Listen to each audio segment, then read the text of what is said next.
Well, good morning, everyone, and welcome. My name is Nathan Porter, and I'm a fellow of CreatureKind and a student at Duke Divinity School.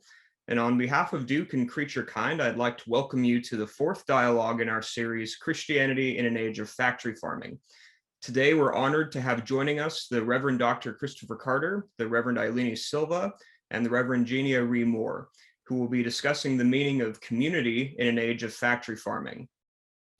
The Reverend Dr. Christopher Carter is Professor of Theology and Religious Studies at the University of San Diego and the co-creator of Racial Resilience, an anti-racism and anti-bias training program.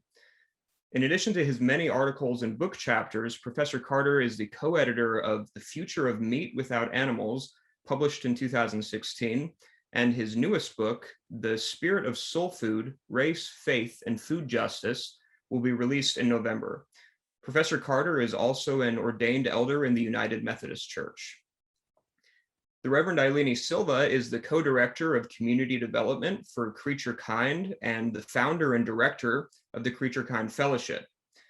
Reverend Silva is a life coach licensed by the International Coaching Federation and was recently named one of the 7 spiritual radicals to follow by Spirituality and Health magazine. The Reverend Jeania Ree Moore is a columnist for Sojourners magazine and a PhD student at Yale. In addition to her writing for Sojourners, Reverend Moore has published book chapters in journal articles on theological aesthetics, theological anthropology, and womanist theology. Reverend Moore is also an ordained deacon in the United Methodist Church. Now I'd ask that you would give a warm virtual welcome to our panelists, although they will unfortunately not be able to see or hear it. But we will have time for the Q&A after the discussion, and I'd ask that you enter your questions into the Q&A box at the bottom of the Zoom window.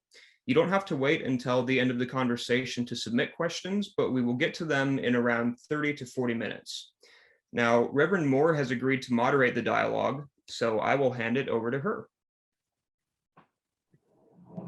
Thanks so much, Nathan, and thank you to Duke Divinity School and to my colleagues, Reverend Silva and Reverend Dr. Carter, for being here today. I'm really excited to hear what you guys have to say, so let's get to it. Professor Carter, a central issue in Christian theology is the meaning of the Imago Dei and its connection to matters of justice. What, in your view, does it mean to be human? And what does it mean to seek justice for the humans who are impacted by factory farming? And I'm hoping that with this question, you can also orient us to our theme of community factory farming, humans and non-human animals. No, thank you, Jeania Ree. That's such a great question. I think it's the perfect place to start for this conversation, because I think,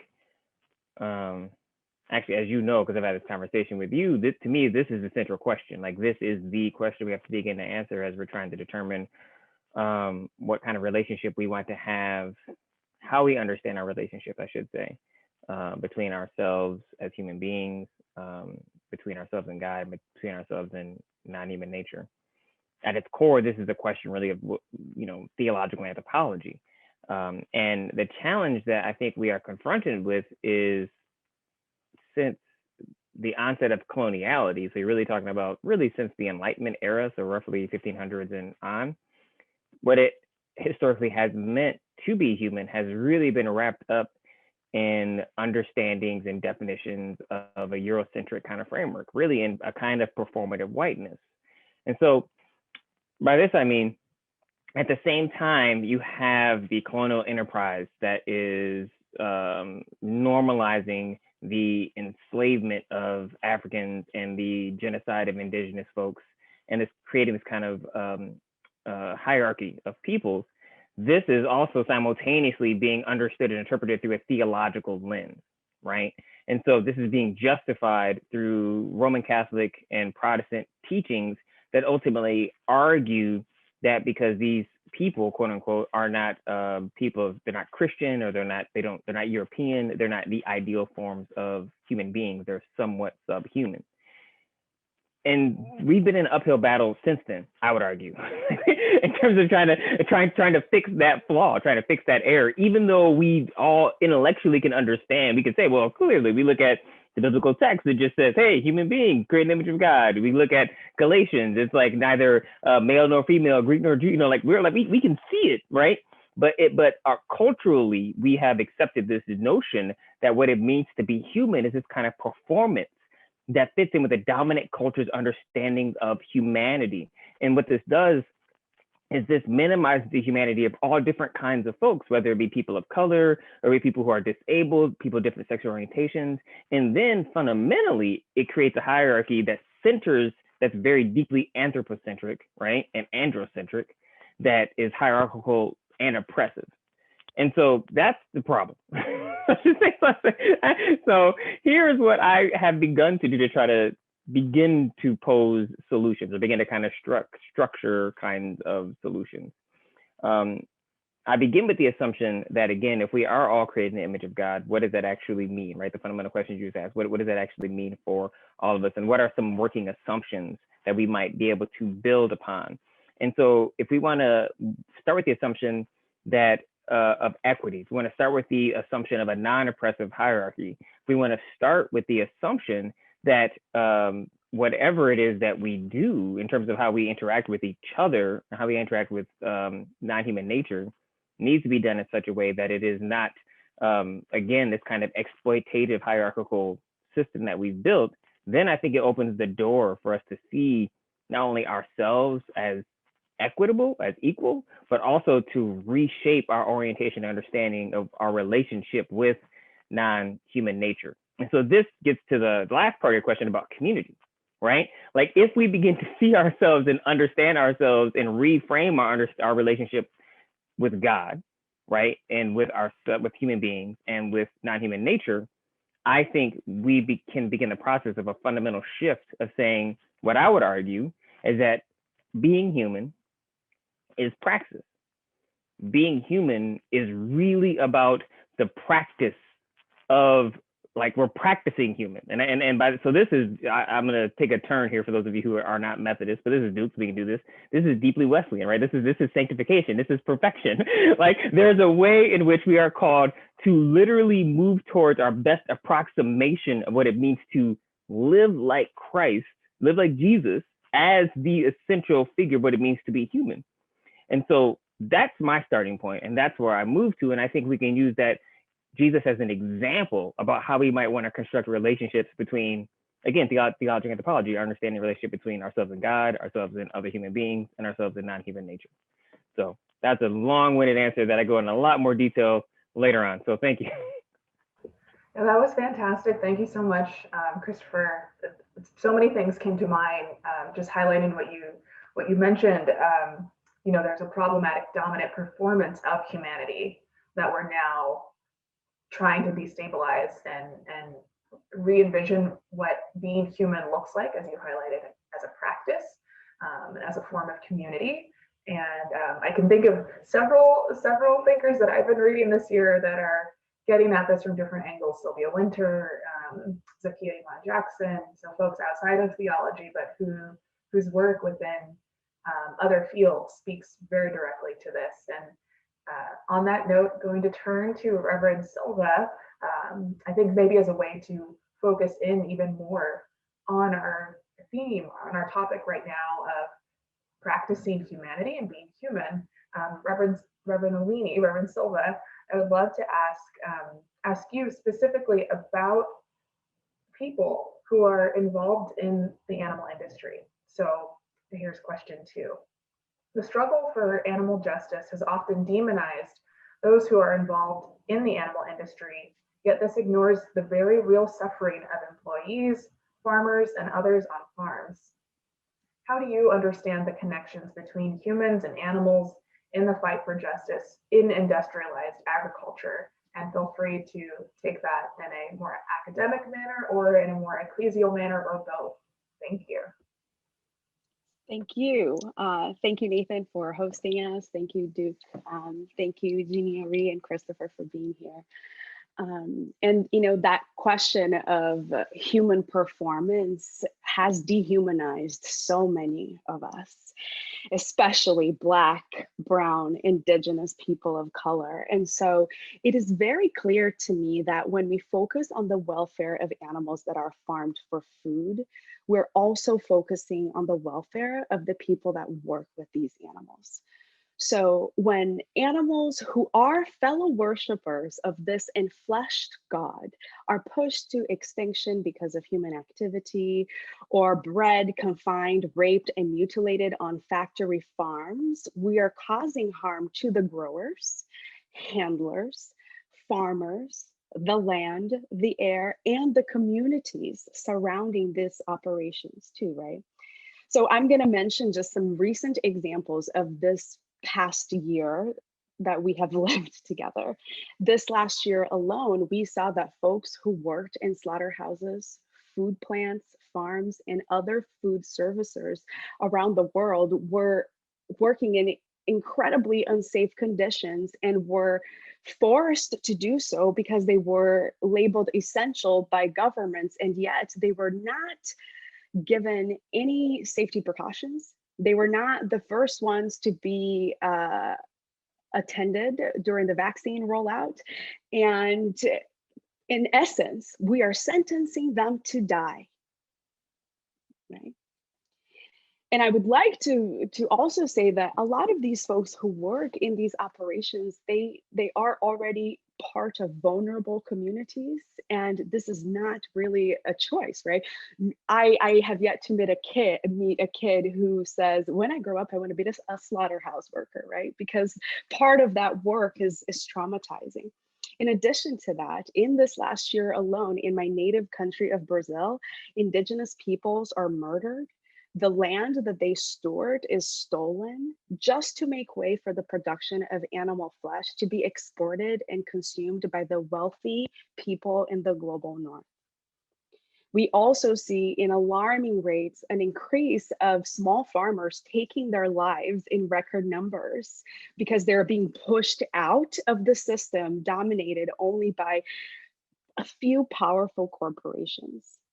And so when we also look at the folks who work in these operations, they don't last very long because they're traumatized over and over again, and they are unable to demand safe work conditions because they're already targeted. So I think that when we consider the community of creation and the beloved community of Christ, we need to be honest with ourselves and recognizing that the enemy is not the people and the creatures. The enemy is the industry itself that continues to profit over the loss of lives, be they human, non-human, and the life of the earth itself. What a powerful response. Thank you so much, Reverend Silva. I love that you named so much in your response to the question, drawing out from a very localized level, just as you mentioned, the growers, the handlers, the farmers, the land, the air, the communities, right? So it's a very comprehensive sense of who is involved that it's easy to not see from the outside. That's right. And so that specificity is so valuable. I think even for this conversation right now and naming who exactly who we're talking about. I think it's very easy, when talking or thinking about factory farms, to just see it from the outside and to not get into the fine-grained details. You also mentioned, as you said, the interesting calculus of life that happens for those who were deemed in the past year essential, really meaning expendable. That's right. And just how that has continued, right? Like you named, we saw it when the pandemic kind of first hit, and the reactions of factory farms and the government to kind of shore up those industries. And you drew it all the way out to vaccine rollouts, which is happening right now. I know that you and I both, just in the past few days, have thankfully received our vaccinations, but so aware of the map that has been drawn, the geography that's been sketched by who has and has not been able to access, healthcare, life-saving healthcare right now, and how. I just want to name one other thing that you mentioned. Thank you so much for drawing in the transnational element of our discussion. I know I'm in Connecticut. Reverend Silva, are you in Florida? I am in South Florida, yes. Yeah. It's its own country. Right. I believe Professor Carter is in San Diego. I am in San Diego. Yeah, so we're coming from three very different areas of the United States. And then, of course, this conversation is being hosted by Duke, which North Carolina, right, has its hog industry there. So we have That's right. very different realities of, what industrial agriculture looks like in our local context. But drawing the connection, as you said, to Brazil is essential because it helps us see how all of this is part of settler colonialism as an ongoing reality, not something that happened in post 1492 for a few decades, but something that is currently happening and impacting all of us. That's okay. right. I'll try to... And one thing that I will mention too, Brazil is the #2 producer of farmed animals, second only to China. And I tell you right now, over 50% of the people live under the poverty line, and they cannot afford to get the meat that is exported. So we are surely not producing this food for ourselves. So yeah. Thank you so much for naming that as well. And just as you said, China and Brazil, who is the food going to? And of course, we can just contextualize all of this with COVID-19 and the kind of conditions in which that, this pandemic arose in farmed intensive conditions.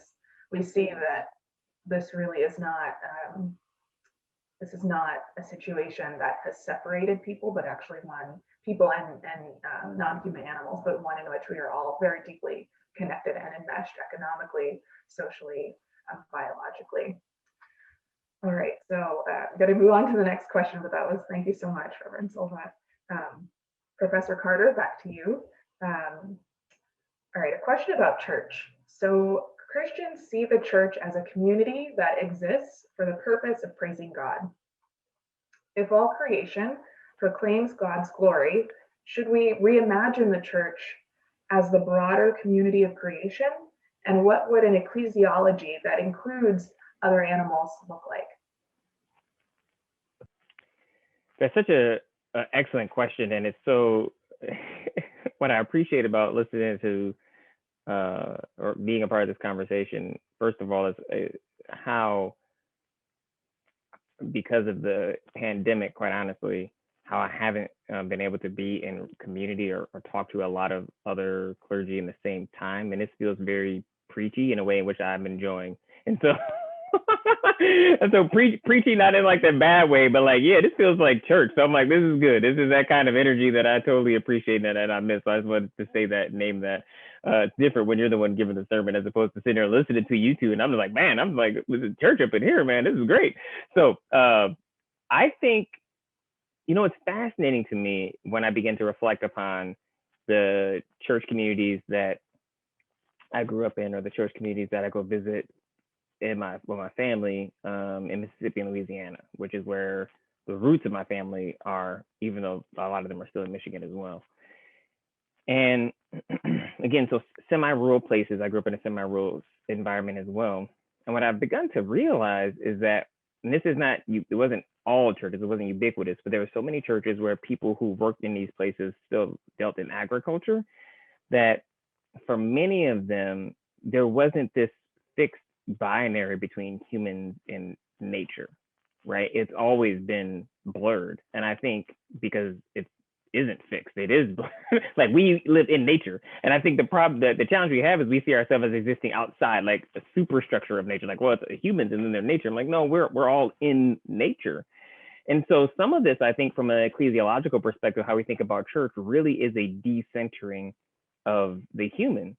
But this doesn't mean that human experience doesn't matter, it doesn't count, right? So if we think about this from the perspective of when we're talking about like race theory, for instance, and we talk about decentering white voices, we're not saying white voices haven't been the dominant or don't have value or are meaningful when we're talking about issues of race. What we're saying is they've been the dominant discourses, and so we need to lift up marginalized voices.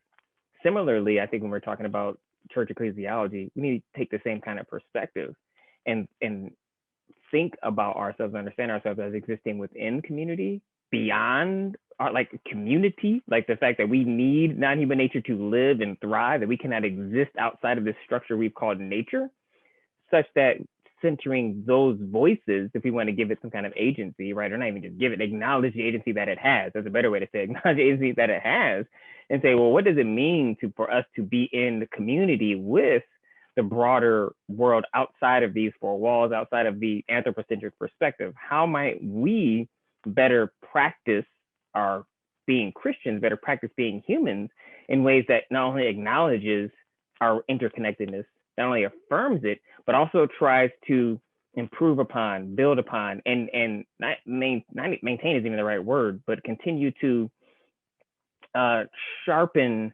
our capacities to allow us to flourish, right? Which is really what I think what we're trying to do. And so some of this, I really believe it's a way in which we have to humble ourselves and not just think that what it means to do church or be in church is about what it means to center our own particular kinds of needs in ways that are often wrapped up in some kind of commercialization and commodification of religion, rather than thinking, okay, what's actually in, how might we do the work that God has called us to do, to be in community, to be that voice, to be the liberatory folks that, to follow the religion of Jesus, right, as Howard Thurman would describe it. And I think that naturally leads us to including community beyond humans. I think if we want the human community to flourish, then we must include the broader community. I don't see these two things as mutually exclusive. And I think when you help people make those connections, I think it becomes all the more obvious. The challenge we have is that so many of us are, like, I never thought of it being a privilege that I grew up where I grew up, right? I always felt like, especially going to graduate school in California, coming from semi-rural West Michigan, I was like, it was like, I can't really describe how it was. It was definitely a culture shock. And now I realize the privileges I did have of being able to not only go a little bit slower, but to recognize that these fixed lines you try to draw between urban and rural, that and again, human in nature, that this is just really this kind of construct that we've made up that's ultimately done us more harm than good. And it's not a theological construct, it's really a social secular construct that we've adopted within the church. Awesome, thank you so much. I think we're going to come back to this question about church in just a moment, but Reverend Silva, a question for you. The community of creation includes, as Professor Carter just sketched out, not only humans and animals, but also the land. So what does it mean to encounter God in the land, and how does a history of colonization and oppression impact this encounter? Yeah, what an excellent question to ask, because, earlier I mentioned that the United States strategically seeks out more vulnerable land or countries that are experiencing poverty so that they can expand their industrialized agricultural ways. But it really started 500 years ago, right? When enslaved Africans were forced to displace indigenous communities for the sake of agriculture. And thus food apartheid and food insecurity was born. And ever since then, factory farms are strategically placed in hidden communities for a reason. And I think the United States has gotten to a point right now where it may no longer want to pollute only its lands. It wants to expand its imperialism to other places. I wanted to say that before moving on to a more Christian narrative and understanding of this, because We are told in the Genesis narrative after the flood that God makes a covenant with the earth. And later we're told that that God who so loved that earth, this earth, took on flesh as an act of redemption.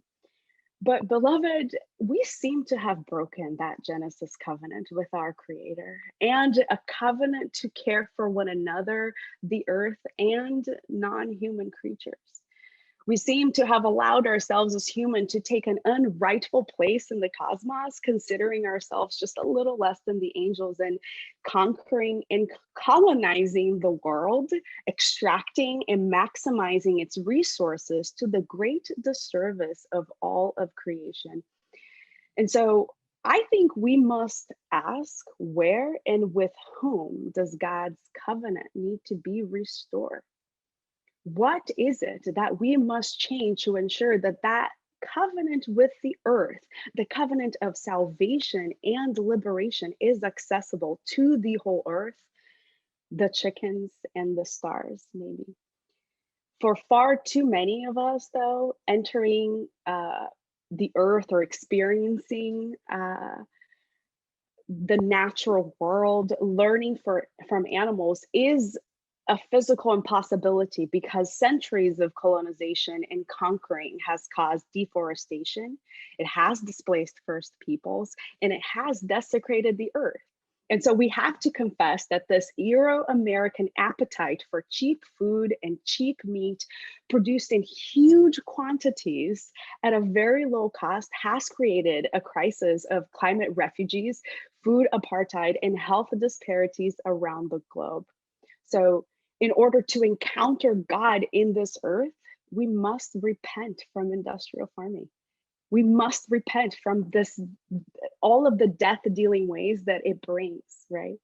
We must decolonize our theologies and decenter whiteness, letting the earth herself guide us as we commit to listening to Indigenous people, whose relationship with the earth and non-humans, by the way, has been instrumental in preserving their integrity and diversity.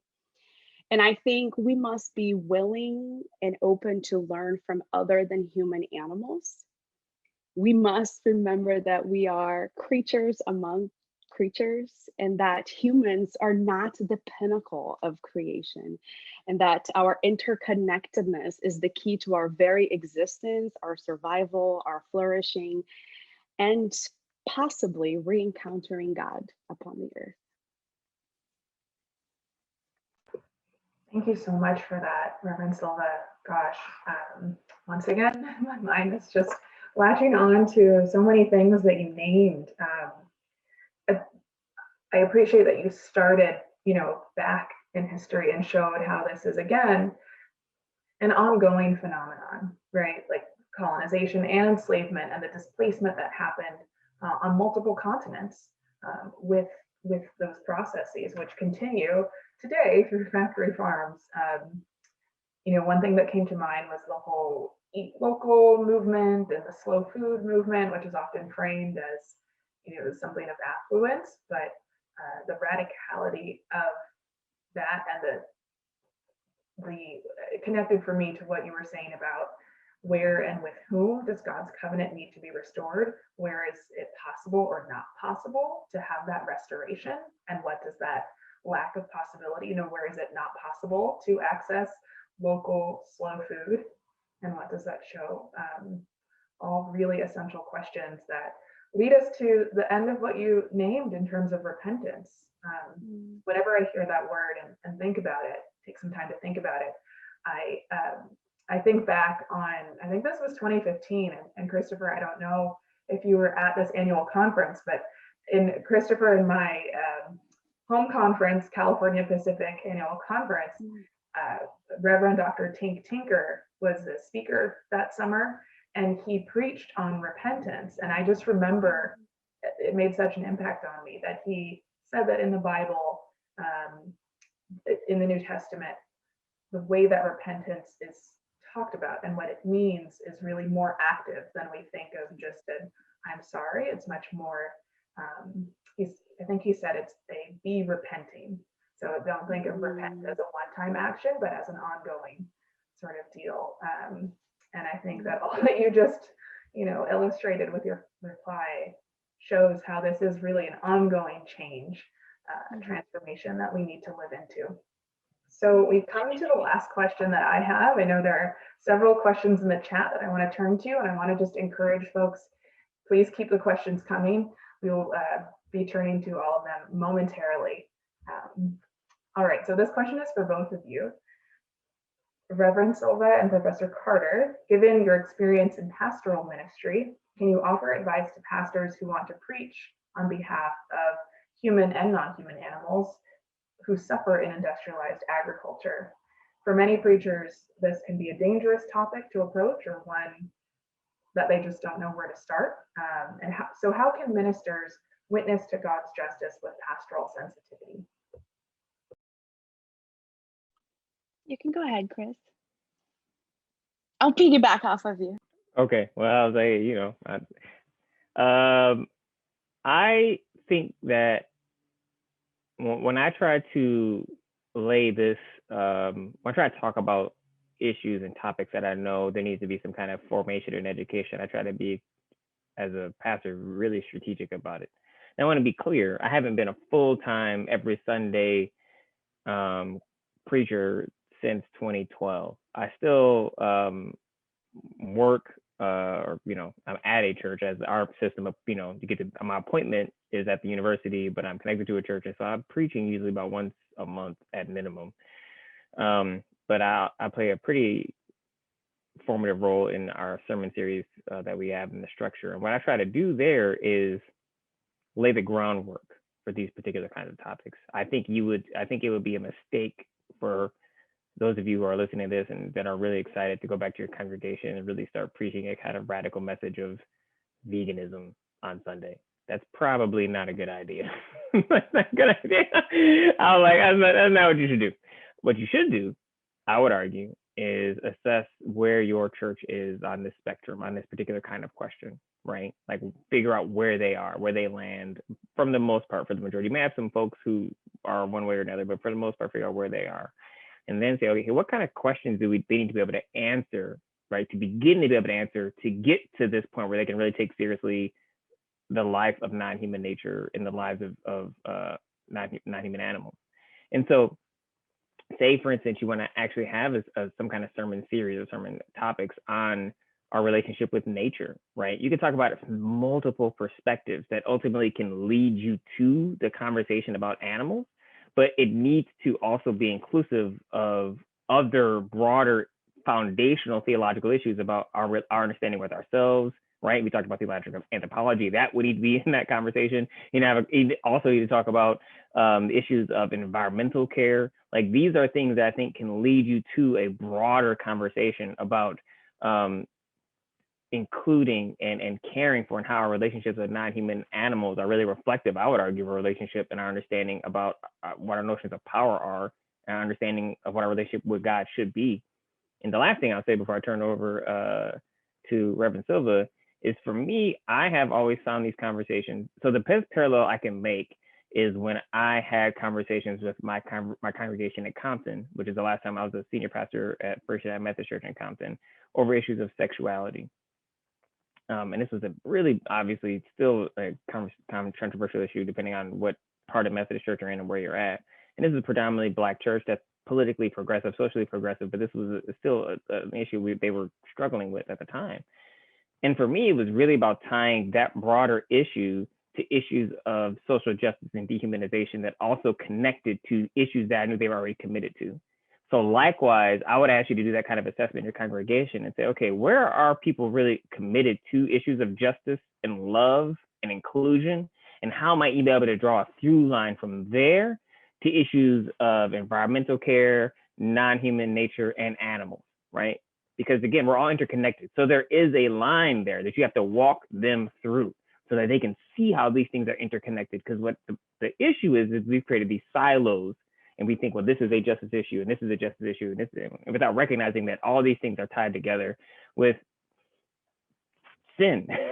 Like, really with sin, like really tied with it, with a selfishness where we turn aside and really don't consider turn aside from God and don't consider our interconnectedness, our interrelatedness, and our covenantal responsibilities we have to each other.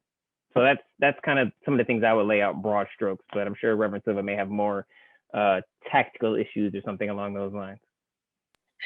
I don't know if I can be more tactical, but I would echo a lot of the things that you said. And also, the way that we would approach this in immigrant communities who believe, right, in the life and in the death and resurrection of Jesus, and the way that this is addressed in Black communities, and the ways that this is addressed in white communities, has to be taken into account too, because a lot of communities of colors or marginalized persons have been treated sometimes worse than animals, right? And so a lot of us have become desensitized to the welfare of animals because we believe that the culture and society at large is not treating us well. We are dying at alarming rates because of chronic health issues, right? There is a lot of sexism that is perpetrated in our communities, and misogyny also, including in Christianity. So I would invite any preacher to do a really good assessment, like Chris said, of your context of who are your people and where do they come from? How might they receive this is going to be really important. But I also think that in addition to an issue of justice in how we practice our faith, it is an issue of hospitality, meaning, is it possible for us to consider that at the communion table, God might want to be hospitable, not only to those who are at the table, but those who are on the table also? Might we consider ourselves and might we extend our hospitality in the good that we do to the whole of creation with the plates that we consume? And I just think that in having conversations with congregation, this is one way to multitask in our faith. It is one way to practice, advocacy not only for animals, humans, and the earth. And I can't think of very many other issues where you could do certain this intersection. And I would also suggest or ask folks who are vegan or plant-based and believe that this is the way for their congregations and everybody else to do some self-assessments too of, why did you arrive here and why is veganism the only way to sustain the whole of creation? How did we arrive at a place where folks are not able to have food and seed and land sovereignty and a choice over what they might be consuming without depending on the destruction and the oppression of all of the beings that we mentioned? So that's where I would go. One thing I want to add to what Reverend Silva said, actually, because it reminded me of such a good point about this notion. I remember when I would be in communities where it was predominantly people of color, and I would talk about my activism, and people would challenge it or raise questions about it with respect to the work I do about animal justice or non-human animal justice because of the suffering that people of color be having. They're like, well, why are we going to fight for animals when we're treated worse than animals? And I think this is, to build on the work of Ath and Phil Cole and their work Afroism. I think they do such a really good example of talking about the weaknesses of that argument for those who aren't familiar with it. But one of the things they point out that I think is consistent with the conversation we've already had about theological anthropology is I think we make a mistake as people of color, and I would argue white people as well, when you are striving for equality with an oppressive structure.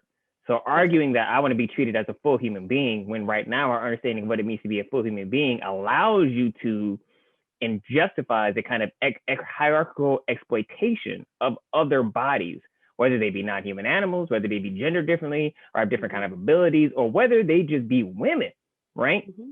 we don't want to fight for equality with that idea of what it means to be human. That notion of humanity needs to be deconstructed, dismantled, and destroyed. And in its place, we need to create a new understanding of what it means to be human. And that, I think, is the starting point, is the place for us to build from, to begin making the argument and not even the argument, but to begin envisioning, right? What it means for us to be in relationship and with ourselves and with non-human nature, and what that looks like on a very practical, everyday level, right? So I don't want equality with whiteness as such. Like, that's not what I want, because ultimately that is going to reinscribe a logic of violence that ultimately I want to dismantle. And so, and that's a little more of a theoretical conversation, but when you can, I think you can really honestly have it, especially in a church context, because you can really talk about the roles and ways in which this is a distinctly Christian issue about what it means to practice being human from our own perspective. So anyway, I just want to add that, because Reverend Silva, it put a light bulb in my head. I was like, oh yeah, I forgot to say that. That's such a good point. No, so that's great. That's great. And I think it also plays, when Jeania Ree was talking about the practice of repentance, I also think it plays into this too, right? It's like, it's an everyday being. It's an everyday practice, reimagining of what that coexistence, interconnectedness is like. Thank you both so much. That was fantastic. Yes, you are both preaching, and I am here for it. So don't stop. All right. So we have a number of wonderful questions. We're going to get to all of them, determined. So I'm going to try to arrange these so that we can address all of them. So going a bit out of order, but picking up on this topic of preaching in church, someone asked, what should aspiring preachers do when those in authority try to silence them when they preach about difficult topics like racial justice, environmental justice, or animal justice? Anyone can take that, please. So this is why I think, this is among the reasons why I think I have chosen the field I have chosen, in terms of the capacity for my financial future to be tied to the whims of individuals who might want to resist this notion of justice, right? I think that I think you do yourself a disservice as a clergy person to limit your the gift that God has given you and the responsibility that you have, right? And I think, I come from, it's funny because even though I would consider myself very much in the tradition of Howard Thurman, I consider myself a follower of the religion of Jesus. Like, that is the best way I feel like I've been able to understand what being Christian means to me. There's parts of me that grew up in this kind of, theologically conservative Baptist tradition that hangs on to my grandfather telling me when I told him I want to be a pastor, him saying, hey, you have a covenant with God and a covenant of responsibility for souls. Take that seriously. And so that matters to me still, to the degree in which I know that if I felt like I was doing something that was consistent with the gospel, and that I had laid the groundwork so we can have this conversation, that I know I was doing the right thing. And I think that's where I would go back to, is have you laid the groundwork so that the majority of the congregation is on your side, right? And I think that's where you have to be, is you have to get the majority of the congregation to be in alignment with you. And so that takes some strategic thinking and planning and laying things out and saying, okay, how can I structure this in that way? And because there are always going to be people that resist. There are people that resisted when I talked about when at a Black church in 2011, when President Obama said that he believed that LGBTQ people could be Christian. That was my window to have this conversation at my church. And so I took it, and not everybody was happy about it, but that's where we went. But the majority of them were happy about it. Like, they were like, okay, I see where you're going, and that was all I needed, because I had laid the groundwork. I had to lay for a year. I've been like secretly laying the groundwork, because I knew that's where I wanted to go. So I would tell you, think about these things in the long-term kind of framework as well. It doesn't have to be something we talk about next week. Think about where the congregation might be if you lay this groundwork over the next 6 months about talking about and the importance of these issues. I agree with that. I no longer serve in a local church. I left in 2018 for some similar reasons of pressure from authorities on what kind of focus I should be having on that. And nobody's livelihood should be tied, right, to stuff like that. But I would also say, in my time in the church, when I try to approach this topic with I know the way forward. I was living and preaching in rural and farming communities. So anytime that I broached the topic of plant-based or farmed animal welfare, it was perceived as a threat to them, but not only as a threat to their livelihood, right? And generations of farmers. And so it wasn't until I began to listen to them and their struggles too, and how the industry is pushing them out, including I think Black farmers and Indigenous farmers now are almost extinct. It's like we're down to 3% of all farmers that exist in North America. And listening to, they wish to raise the welfare of animals that they raise on their farms, but they have no incentives or subsidies from the industry in order to do so. And so when provided with the options and the financial support, folks will be inclined to make ethical choices for themselves, for the animals that they raise, and the industry as well.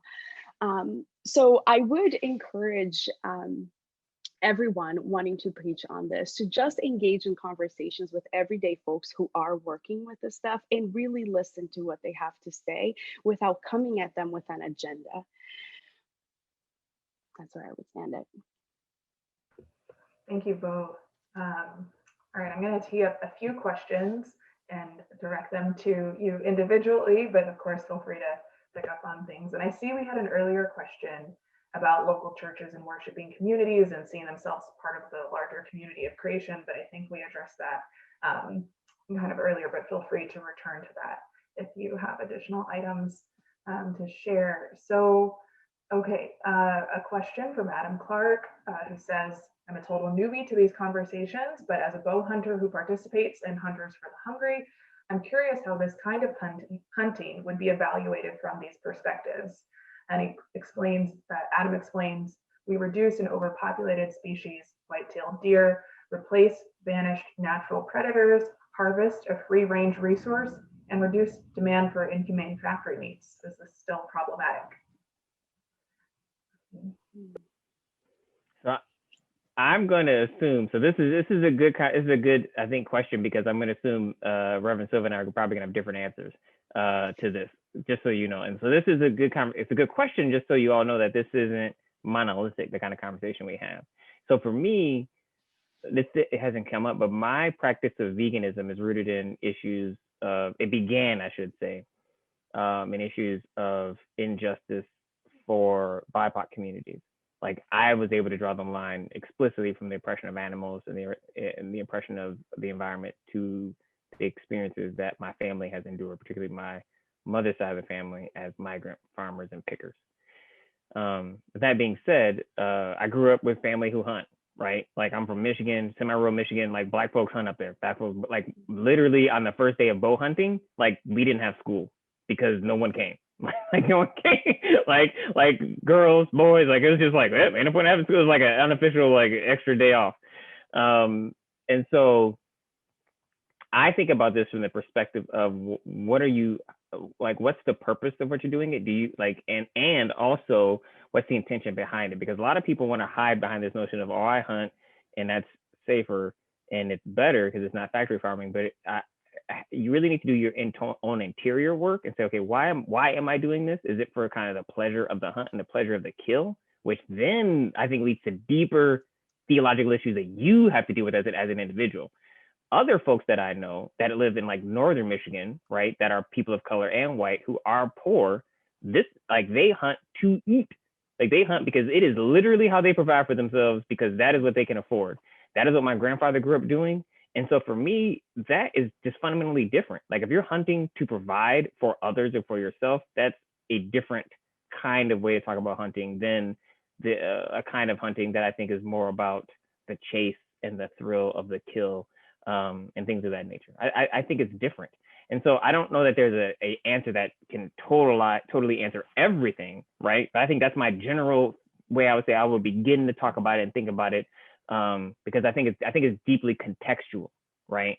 I think, and yeah, so I'll just stop there. Oh, that's great. And Reverend Silva, I'm going to throw another question your way, but feel free to address the hunting question as well.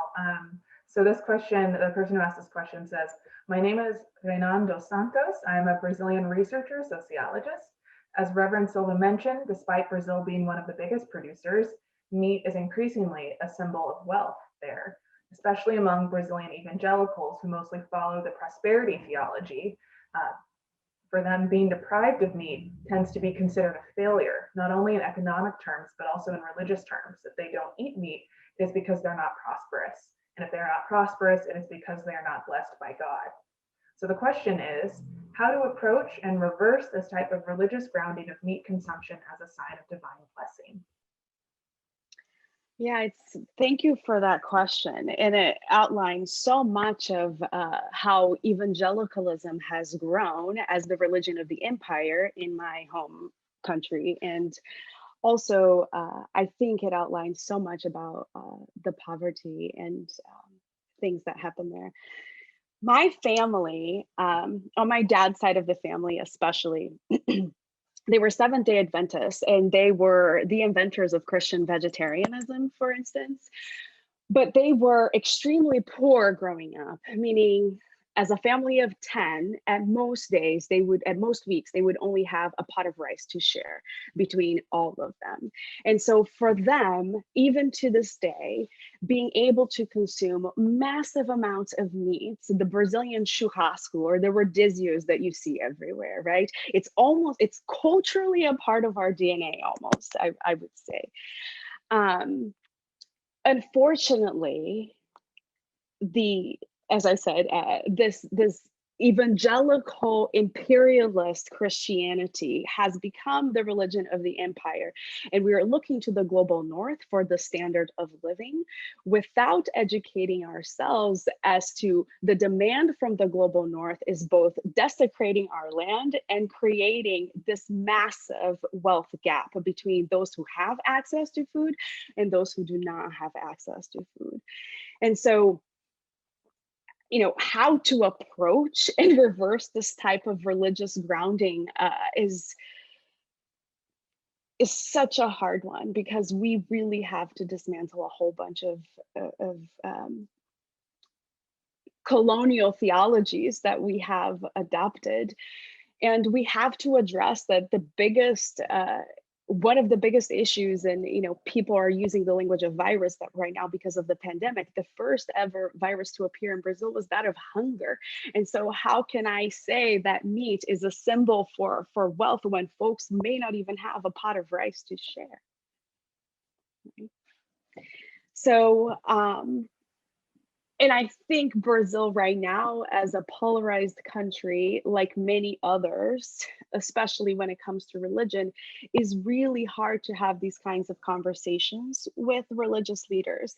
But I would also point out that the divide of the Blacks and Indigenous folks and white folks is true there too. And where this theology of prosperity comes from is concentrated on those who have, while trying to tell those who have not how to achieve something that they could never, it's never in the realm of possibilities for them. And so I think we have to repent from that and give up that theology completely.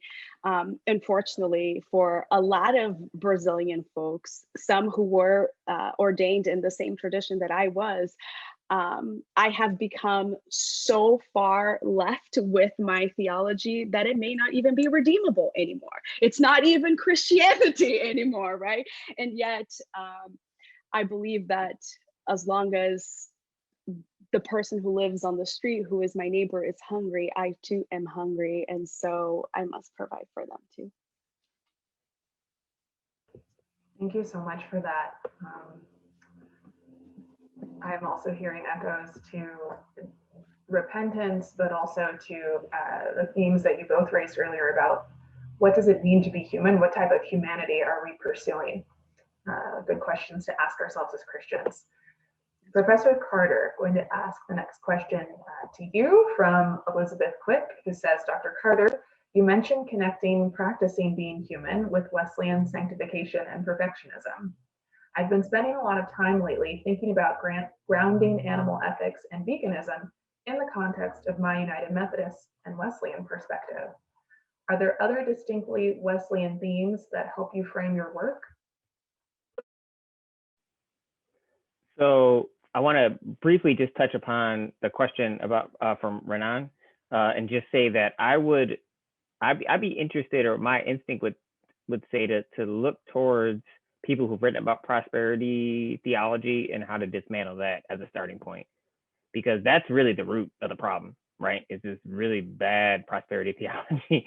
The ways in which I've been able to have conversations with members of my family about this who align in that way is, and it's maybe easier to do this in America than perhaps in Brazil. That's really tied to, actually, as Reverend Silva said, colonialism and empire, and tied to whiteness. And I'm like, well, this is a kind of white supremacist theology that we're going to co-opt it into, and that has allowed me to have conversations with people in my family who otherwise probably would push me aside and say I'm not really Christian. Because I'm just like, when I say that flag, they're like, that's a word for them to be like, oh, okay, let's think about this, because I know we've seen this movie before. Now, to the question about other Methodist frameworks, for me, that's the primary one. I would, and Reverend Moore, you may actually know more so than I do about, I haven't read all of Dr. David Clough's most recent book, but I feel like he probably talks more about other aspects of Methodist and Wesleyan theology specifically in his work, in part because I'm an ethicist, not a systematic theologian. And so by that, I mean, I take the things that I think are really useful and I'm very much a practical theologian. So I'm like, this is useful, this is helpful, let me take that and run with it.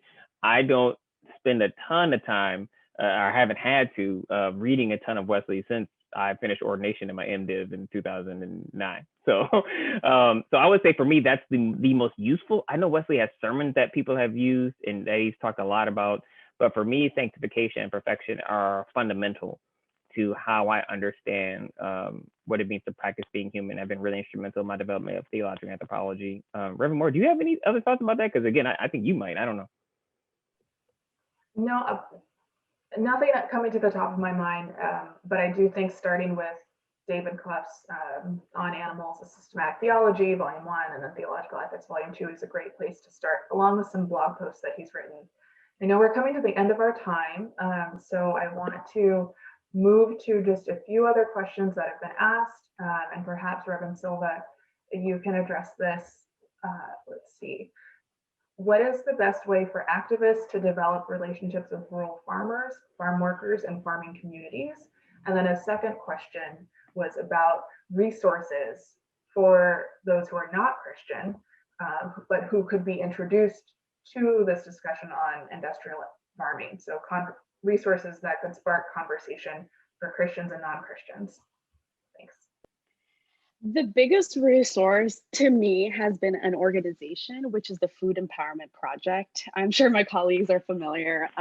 They are incredible at conversation starters, at giving practical ways of tackling this issue, also informing on local legislature that we can all get involved in.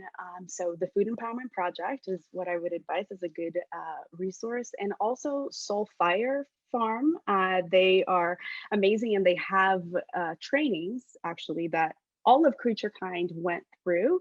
And I forget the name, but I think it's something like dismantling white supremacy in the food system, something like this. So that's another resource that I would say. But one of the best ways, I think, to develop relationships is to linking up with local efforts. I moved to South Florida just right before the pandemic hit, and it's been really hard to make connections with local farms and local farmers, obviously because of the pandemic, but their need hasn't decreased, right? And so we can't look up and say, hey, I heard you're in need of this, this, and this. Can we have some conversations about that? And then bond over joint efforts to fulfill those local needs is what I would say. And again, just take interest in their work and what they're trying to do versus coming to them with an agenda. I would say I have been plant-based and vegan for over 12 years, but in most of the conversations that I have with farmers, farm workers, and activists, they don't even find out that I'm plant-based until a few years later, because that's not a topic of our conversation, right? That's not why I am there. And so that's one tip that I would give. Christopher, do you have anything to add in terms of resources? Or I see you're putting stuff in the chat. Great. Yeah, I was like trying to type. I'm like, so I gave a talk for Afro Vegan Society in February. That's public now. It was limited to just their members. That basically kind of begins to answer this question of how we might talk about racism and white supremacy, and from a secular perspective, right? It's definitely strictly about what it means to think about practicing veganism at the end, but it's not religious in any kind of specific way.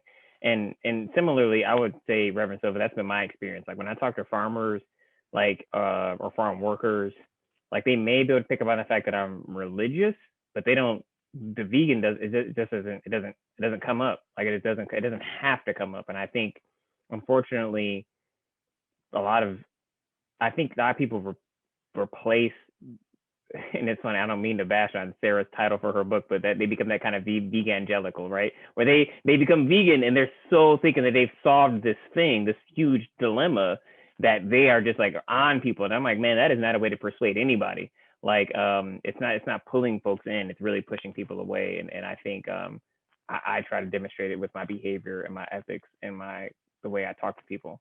So anywho. Yeah, in fact, I try to remind vegans that just because they're consuming organic produce that was harvested by slave labor, they are not practicing not oppression, right? It's not nonviolence. So yeah, just a reminder to everyone. Yes, on that note, the Food Empowerment Project, which we put a link to in the chat, has this great phrase: just because it's vegan doesn't mean it's cruelty-free. So making those dots, connecting those dots, is, I see in the question, part of the question was about witnessing. I think all of what we're talking about is ethics and is, the three of us are Christians. And so this is coherent with our faith and our beliefs, and it is a form of witness. So thank you so much, Reverend Silva. Thank you so much, Professor Carter. And Nathan, I will turn it back to you so that we can conclude. Yeah, well, thank you so much, Reverend Moore, for your skillful moderation of the dialogue and for your own contributions. And to Professor Carter and Reverend Silva for your fascinating insights into these issues. I want again to express the enormous gratitude of Duke and CreatureKind to all three of you. And I've learned a lot, and I do hope that it will encourage further conversations on this important topic. And I also want to invite the audience to attend future sessions in this series, including an upcoming conversation, which will be taking place next week, virtually again. And to everyone in the audience, we're so glad that you took the time to participate, and we hope that you have a wonderful day. Thanks.